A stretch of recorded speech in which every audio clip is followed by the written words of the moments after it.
हिंदी सक्तीच्या विरोधात दोन्ही ठाकरे बंधू एकत्र आल्यानंतर मराठी माणसांची ताकद जी आहे ते वरळी डोम या ठिकाणी दिसून आली।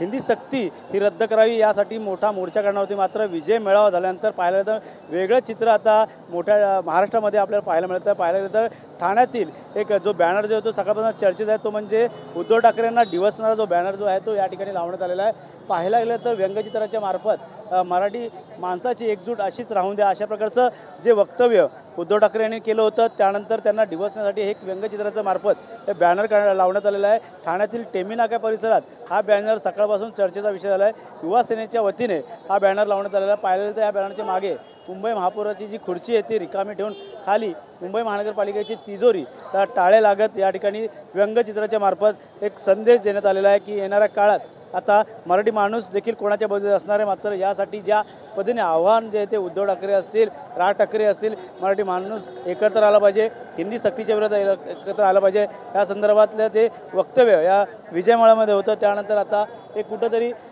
मराठी माणूस कोणाच्या बाजूने आहे, नक्की कशा प्रकारचा आहे या संदर्भातलं आता पाहायला गेलं तर ह्या बॅनरच्या माध्यमातून एक व्यंगचित्र काढून कुठंतरी उद्धव ठाकरे आणि त्यांच्या पक्षाला डिवण्याचं काम युवा सेना कार्यकर्त्यांकडनं नितीन लांडगे, निखिल बुडजुडे यांच्याकडनं करण्यात आलेलं आहे आणि मोठ्या संख्येने या ठिकाणी तणावाचं वातावरण झालेलं आहे। आणि याच बॅनर काढण्यासाठी महानगरपालिकेची टीम असेल, पोलीस असेल, या ठिकाणी आलेले आहेत आणि या ठिकाणी मोठं तणावाचं वातावरण आपल्याला पाहायला मिळत आहे।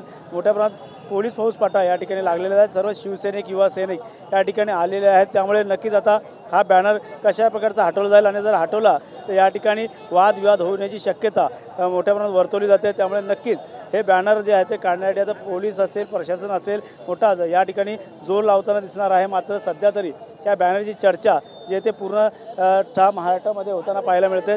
त्यामुळे युवा सेनेकडनं हा बॅनर लावण्यात आलेला आहे। युवा सेनेचे सर्व पदाधिकारी या ठिकाणी आलेले। एकंदरीत डिवसण्याचा बॅनर या अगोदर देखील लावण्यात आला होता, त्यामुळे त्या दिवशी पण बॅनर काढण्यासाठी पोलीस प्रशासन, महापालिका बळ वापरत होती। आता पुन्हा पोलीस प्रशासन या ठिकाणी आलेले। कुठे डिवसण्याचं काम तुम्ही केलेलं आहे, मराठी माणसाची एकजूट अशीच राहून द्या असं वक्तव्य उद्धव ठाकरेंनी केलं, व्यंगचित्र लावण्यात आलं नाही। ह्याच्यामध्ये कुठलाही डिवासण्याचा प्रकार नाही आहे। सत्य परिस्थिती आम्ही जनतेसमोर मांडलेली आहे।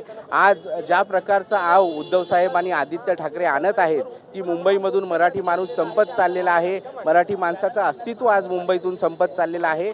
मला त्यांना एकच सांगायचं आहे, उद्धव ठाकरे साहेब आणि आदित्य ठाकरे ह्यांचं वैयक्तिक अस्तित्व आज मुंबईतून संपत चाललेलं आहे। त्याच्यामुळे कुठेतरी भावनिक साथ घालून येणाऱ्या महानगरपालिकेच्या निवडणुकींवर डोळा ठेवून त्यांनी हे अशा प्रकारचं घाणेरडं राजकारण इकडे चालवलेलं आहे। त्याचा एक सामान्य मराठी माणूस मी निषेध करतो। नक्की सामान्य माणूस म्हणून निषेध करतो, मात्र कुठेतरी निवडणूक पाहता त्यांनी अशा प्रकारचं वक्तव्य करणं आणि त्यासोबत मुंबई महापौरची खुर्ची खाली ठेवणं आणि एक पेटी त्या ठिकाणी ठेवणं, मुद्दामून कुठेतरी डिवसण्याचा प्रयत्न केला जातो। मुद्दामून डिवसण्याचा प्रयत्न नाहीये, हा आमच्या सामान्य नागरिकांच्या मनातील प्रश्न आणि सामान्य नागरिकांच्या मनातील भावना आहे। जेव्हा आम्ही टीव्हीवर जेव्हा उद्धव ठाकरेंना जेव्हा बघितलं, साहेबांना जेव्हा उद्धव ठाकरे साहेबांना जेव्हा आम्ही बघितलं, तेव्हा आम्हाला दिसण्यात आलं अरे बाबा, राज साहेब तर मराठीबद्दलची भावना व्यक्त करतायत। त्यांच्या मनातील जी तीव्र भावना होती की नाही, मराठी भाषा आपली आहे, मराठी भाषाला आपण कसं संरक्षण कवच निर्माण केलं पाहिजे, ती भावना दिसून आली। पण जेव्हा दुसरं भाषण जेव्हा सुरू झालं तेव्हा त्या भाषणात आम्हाला सरळ दिसायला लागलं की अरे मला कसं मुख्यमंत्री पदावरनं उतरवलं, मला कसा त्रास झाला, मला कसं हे केलं, मला कसं ते केलं। त्यामुळे आम्हाला त्या फ्रेममध्ये असं दिसण्यात आलं टीव्हीवर की बाबा आता ह्या माणसाच्या डोक्यात हाच खुशीचे लाडू फुटले असतील की आता राज ठाकरे साहेब आपल्या सोबत आलेले आहेत, तर त्यांना आपण कसंही इमोशनल करून मुंबई महापालिकेवर आपला महापौर बसूया आणि जी तिजोरी आहे, जी सध्याचं युती सरकार जे मुंबईकरांच्या भल्यासाठी ज्याचा वापर करते, ज्याच्या लोकांची कामं करण्यासाठी वापरते, त्यांना पुन्हा आपण टाळा लावूया आणि पुन्हा त्या पैशाची वाट आपल्या घराकडे वळूया, असं आम्हाला ती भावना त्यांच्या बोलण्यातून दिसून आली टीव्हीवर ते पण। त्यामुळे आमच्या नागरिकांची भावना आहे ती आम्ही या व्यंगचित्रातून व्यक्त केली आहे। पोलीस प्रशासन, महापालिका आलेले आहेत बॅनर काढण्यासाठी। एकंदरीत पाहिलं तर हा बॅनर कुठेतरी न काढण्यासाठी तुम्ही देखील जमलेले नाही। बॅनर काढायचा प्रश्नच येत नाही आहे। दिघे साहेबांचं हे ठाण आहे, इथे कोणी बॅनर असा काढू शकत नाही। मुळात हे व्यंगचित्र आहे, सन्माननीय हिंदू हृदय सम्राट बाळासाहेब ठाकरे यांच्यापासून त्यांनी व्यंगचित्राच्या माध्यमातून भल्या भल्यांना फटकारे मारलेले आहेत। त्यांचाच आदर्श घेऊन आज आम्ही बॅनर लावलेला आहे। त्या व्यंगचित्राचं कोणाला एवढं वावडं वाटायची गरज नाही आहे आणि जो काही मेसेज आम्ही दिलेला आहे तो जनतेला कळणार आहे। मात्र महापालिका आणि पोलीस प्रशासन आता हा तो बॅनर काढत आहे, त्यामुळे नक्कीच कुठेतरी आता शिवसैनिकांमध्ये तणावाचं वातावरण दिसून येतं. नाही, बॅनर तर काढू शकत नाहीत, बॅनर तर त्यांनी काढूनच दाखवा. आम्ही काय वेगळं केलेलं नाही. जी लोकांच्या मनातली भावना आहे, जी जनतेच्या मनातली भावना आहे, ती फक्त आम्ही व्यंगचित्राच्या माध्यमातून इथे मांडलेली आहे. कारण की जो मेळावा झाला तोही आम्हाला वाटलं की मराठीच्या मुद्द्यावरती, मराठी माणसांसाठी एकत्र आलेला मुद्दा आहे. पण जेव्हा राज ठाकरेंच्या भाषणानंतर जेव्हा उद्धव साहेबांचं भाषण चालू झालं ते पूर्णपणे पॉलिटिकली होतं. त्यांनी माजी मुख्यमंत्र्यांनी उपमुख्यमंत्री टीका करण्याचा जो काही प्रयत्न केला हा फक्त केविलवाणा प्रयत्न आहे. आपली पडलेली बाजू मुंबई महापालिका कशी आपल्याला ताब्यात येईल राज ठाकरेंच्या माध्यमातून एवढ्यासाठी केलेली ही युती आहे. ही सर्वसामान्य जनतेलाही आता कळून येते की तुमचं स्वार्थाचं राजकारण आहे, जास्त काळ टिकणार नाही.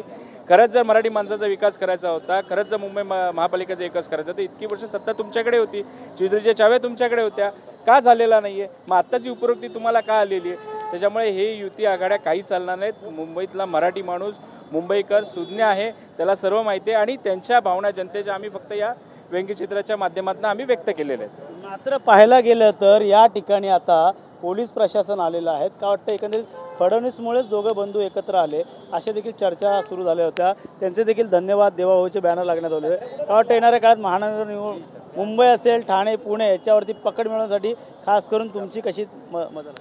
नाही, 100% माननीय एकनाथजी शिंदे साहेब हे खंबीर आहेत. आज तुम्ही बघतायत कुठल्याही प्रकारचं भावनिक आव्हान न करता फक्त विकासात्मक दृष्टिकोन, आज मुंबईचा विकास कसा व्हावा, ठाण्याचा विकास कसा व्हावा आणि एकंदरीत महाराष्ट्राचा आणि इकडे राहणाऱ्या जनतेचा विकास कसा व्हावा हा उद्देश घेऊन माननीय एकनाथजी शिंदे चाललेले आहेत. त्याच्यामुळे त्यांच्या पाठीमागे लोकसभेमध्ये जनता होती, विधानसभेमध्ये तर चमत्कार तुम्ही बघितलेलाच आहे आणि येणाऱ्या महानगरपालिकेमध्ये सुद्धा तुम्ही तो चमत्कार आणि करिश्मा शिंदे साहेबांचा बघणार आहेत. त्याच्यामुळे कुठल्याही प्रकारच्या भावनिक आव्हानाला आता मराठी जनता बंद पडणार नाही आणि भूलथापेला बळी पडणार नाही.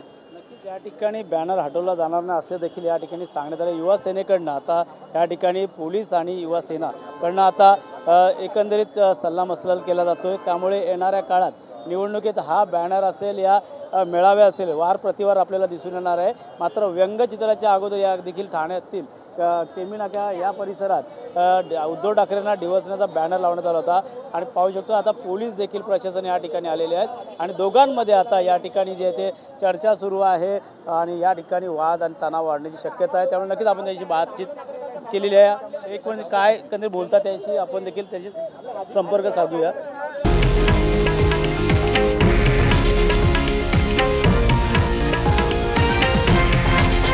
हे आहे देशातील नंबर 1 न्यूज नेटवर्क आणि आपण पाहत आहात TV9 मराठी, एकमेव.